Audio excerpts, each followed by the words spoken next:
hot. Out there in the shop, my camera actually shut down because of temperature warning.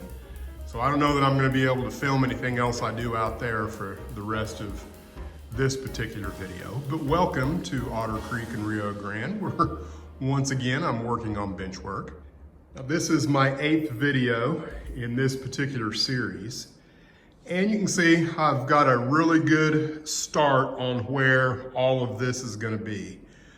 The problem I'm having right now is I can't get this exactly situated the way I want. I don't think it's perfectly where I want because this leg is kind of preventing me from manipulating this piece of plywood in any other direction that way. So I think the next step for me is to kind of figure out where is the support system going to be that's going to put all of this at 49 inches. Because remember, all of this is actually higher than any of this. It's at this level right here. So that's what I'm going to get started on right now.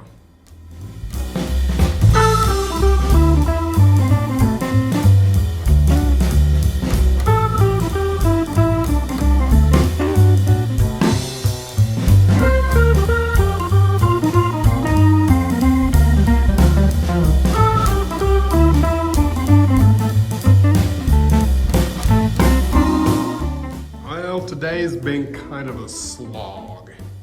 I really haven't gotten much accomplished. I've got this roughed in, kind of where I think it needs to be. And I've got this roughed in, nothing's screwed yet. And really, I need to figure out exactly where the yard is gonna be in here and make sure that's at the height that I want. And once that's solid and level, left, right, front and back, then come back and figure this. Right now, this is actually about a ½ inch higher than it needs to be. So that's where I'm at the end of the day today, about a half a day's work, if you could call it work. I did 10 times more standing around looking and thinking than I did actually cutting and measuring. So I'll get back to it in the morning and maybe I'll get more accomplished.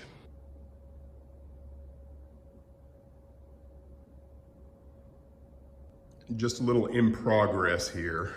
I've gone ahead and removed all of the clamps from what I had down there because unfortunately I don't have enough clamps to kind of keep everything live, so to speak, because all of this is just me trying things and figuring out exactly how it's going to work. So where I'm at right now is trying to figure out exactly where the yard up here is. And I'm real close to where it should be.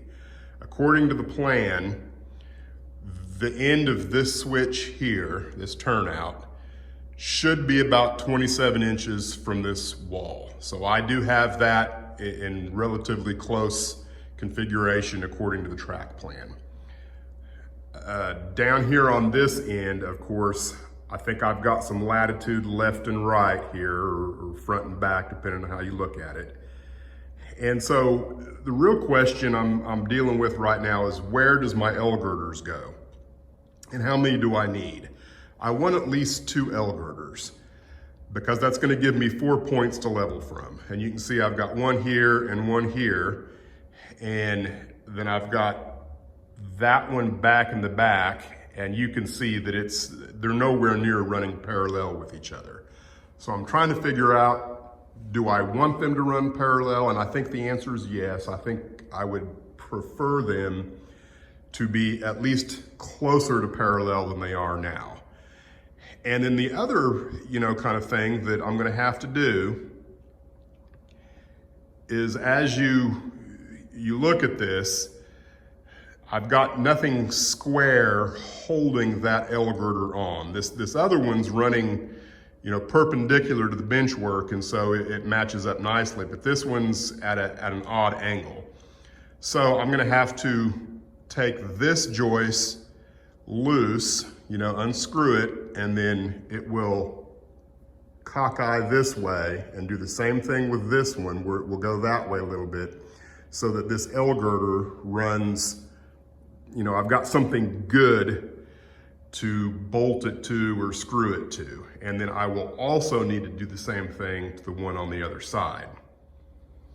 So looking at this L-girder here, that's running parallel with this one, it needs to come out this way in order to run more parallel with the other L-girder, which is running parallel with the main line as it goes across the plywood.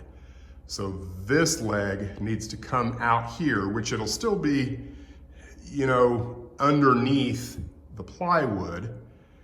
So I'm gonna have to come up with another joist that goes across this way so that this can interface with that at the angle it needs to be at. So that's kind of where I'm at now, just, figuring out all this stuff on the fly, so to speak, and trying to do it in such a way that you're not wasting lumber and, having to do things 4 or 5 times and just waste a bunch of time and effort, but it's part of the process. So I'm gonna go grab some lunch and go back and start moving this stuff around again.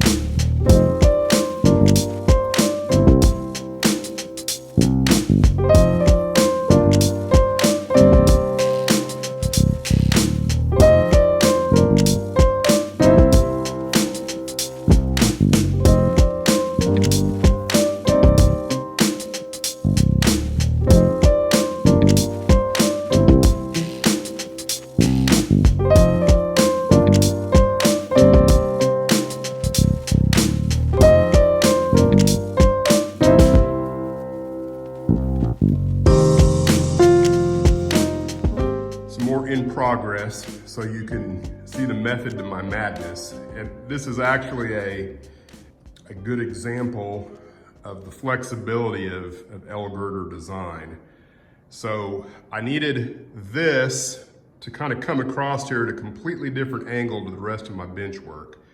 So this comes across from here all the way to back over here, and then I've got 3 different points that I can screw into from the bottom up where the L-girder is. And then I can set that angle pretty much anywhere I want.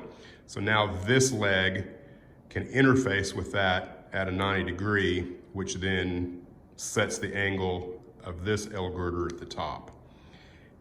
And then this board does the same thing, coming from the 90 degree, the opposite direction, so that this can set at a 90 degree to it. And then I've come across from here this way at a 90 degree to that board, a lot of 90 degrees here. And then somewhere in here, I will be able to put the leg going up to the other L-girder, same thing here, where I can come up to the L-girder that's going to parallel this one. Well, for the most part, I've got that sorted out. I don't have anything screwed in yet or bolted in, because I still don't have the 1x4s that's gonna go across horizontally there. And I don't have any. I'm completely out at the moment, so I'm kind of at a stopping point for this weekend. I'll have to wait till payday to get some more 1x4s.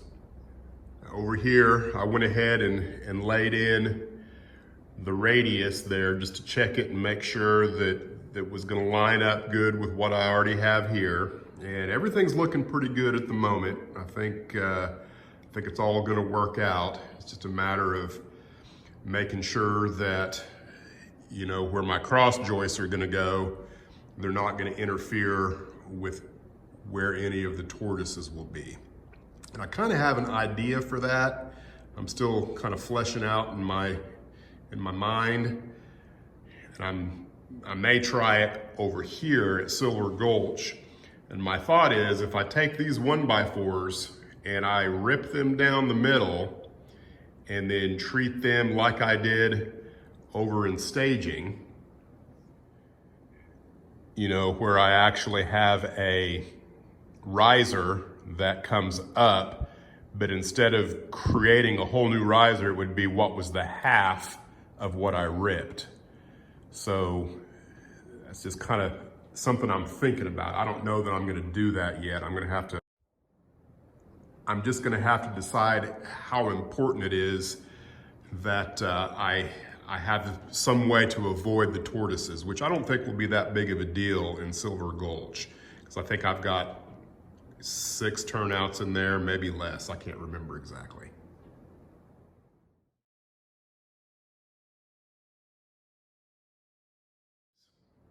You know, at the beginning of every year, I set a goal for myself. And where I had hoped to be by the end of 2022 was working on the structures for Silver Gulch. And I think at the time that I kind of made that my goal, I don't think I was planning on going any further with the bench work beyond Silver Gulch. So, you know, I feel like I've done pretty good this year. I don't know that I've met my goal, but my goal kind of changed. So, and I think what my goal now is before the end of the year, I think what I would like to do is to go ahead and get this spline as it leaves here and here, where that board will be, on around, and find out exactly where it's gonna mesh in where it comes across the top of the workbench.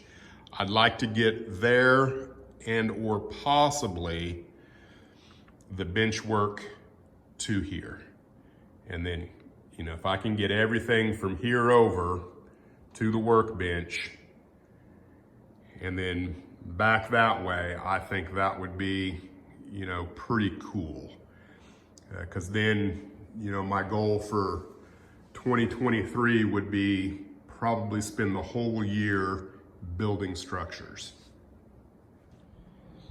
So speaking of structures, you know, I try to always plan ahead.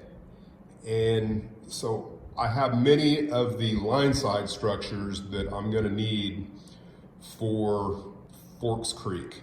And so I've got this water tank, which is a Campbell scale model kit. I think it's gonna be pretty cool. I'm looking forward to building it. Then I've got this as the station. This is Bar Mills Models, and it's pretty close to the prototype. It's gonna be close enough for me. It's actually got a platform, you know, that it probably doesn't go around on the backside like I want it to, but I'm gonna cross that bridge when I come to it and see how that works for me. But that should work pretty good. I've also got this, which is the hotel.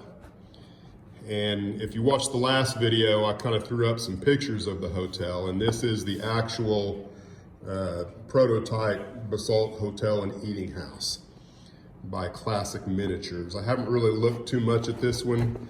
I think it's gonna be a pretty good challenge, but I'm looking forward to it because I like a challenge.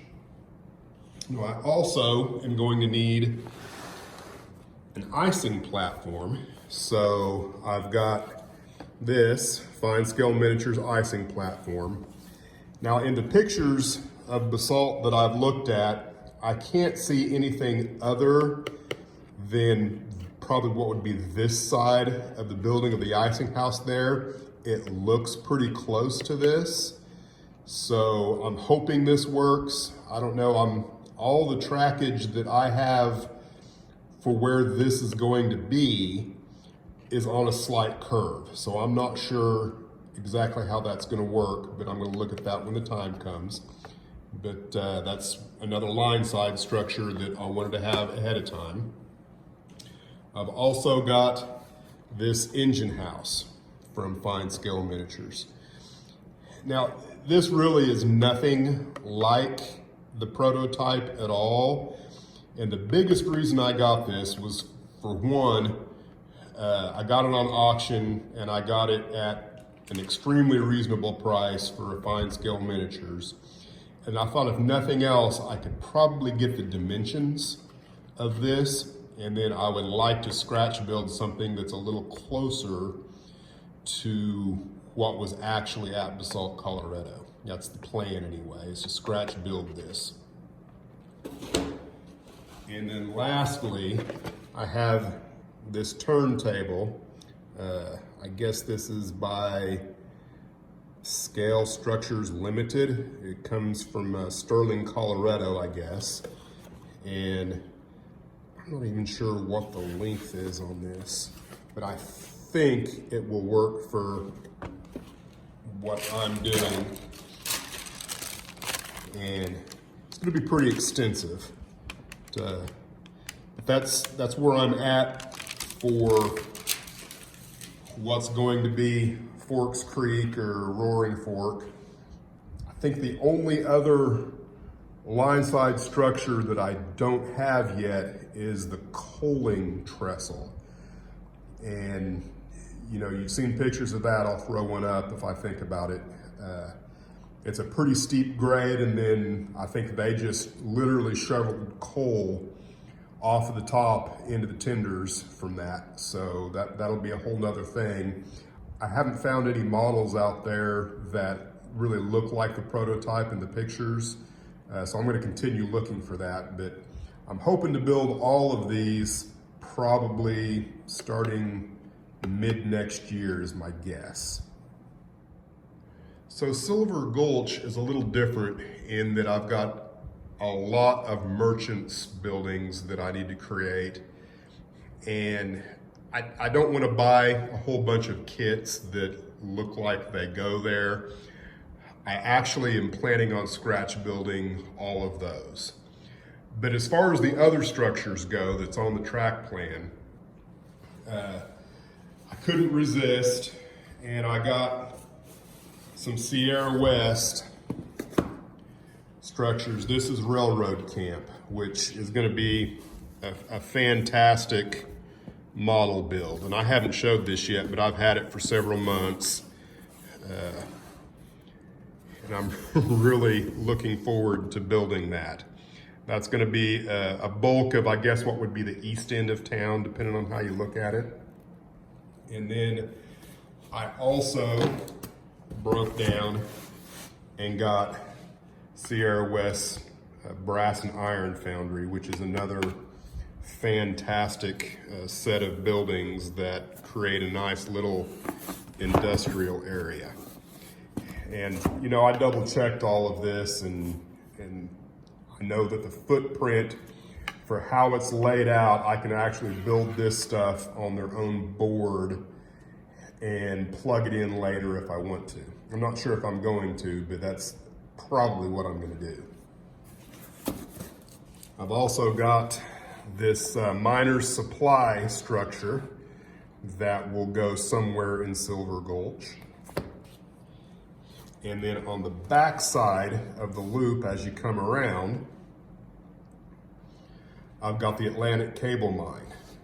And with it, I'm not sure how it's all gonna work, but I may include this either there or possibly somewhere else. It's just gonna depend on how much room I have.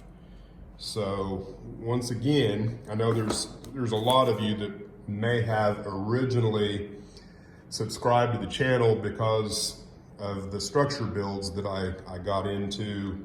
Well, it's been over a year now. I promise, be patient. I'm really wanting to build some structures, and I'm gonna get back to it. As a matter of fact, I've got 25 turnouts to build, and I feel like I'm surely by the end of August, I will have the bulk of this benchwork completed, and then I can start laying track. And hopefully I can have all of the track laid up to Roaring Fork, And I don't want to attempt to really build any of this. As a matter of fact, I may just do as simple as a Y as I can in here. Then I can really concentrate on what's going to take place over here with the Sierra West structures, which will be at this end, and all of the Merchants Row, which will climb up a hill. So that's kind of what you have to look forward to. And I think that's all I've got time for this weekend, because really I'm out of anything else to do other than talk, and you're probably heard enough of that. So thanks for watching, and we'll see you next time.